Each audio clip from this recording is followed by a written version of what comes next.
This is a Pedal Train Metro 20 board. These little jacks that are installed underneath are to send and receive my in-ear feed, so I can send it to the rest of the band and receive them back to my in-ears. I manage my in-ear feed via my DS7 Humboldt Simplifier Deluxe, which is my amp simulator pedal.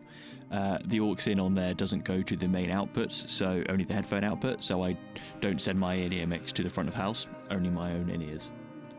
The Line 6 HXFX was a new addition for this board. I've previously been running the Boss MS3 alongside other pedals to do the same job.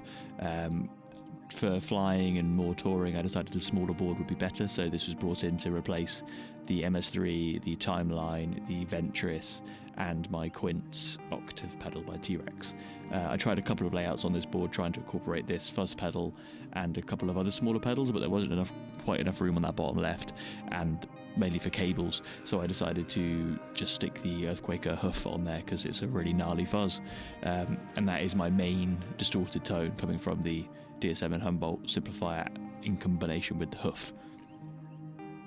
I'd previously been running a Voodoo Labs 4x4, which I've had for years. It's done a great job, but it's a big chunky power supply, and for a small board like this I needed something that had a bit of a lower profile, so I got the Chox Sol, which is great for small pedal boards like the Metro 20 like I have here. Then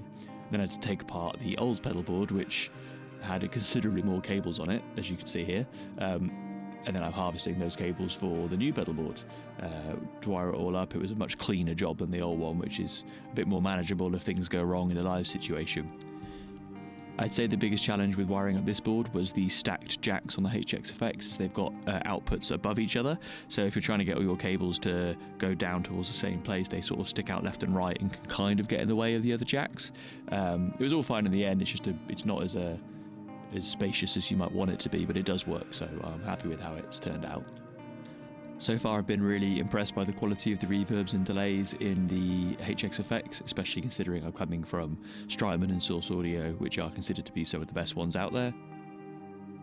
Whilst it's not as flexible as having the full pedal board, it's covered all the basis I need for the live set, and is actually a much easier bit of gear to set up compared to the Boss MS3 alongside all of the other pedals, because I don't have to worry about MIDI anymore and the slightly clunky software and user interface of the Boss MS3.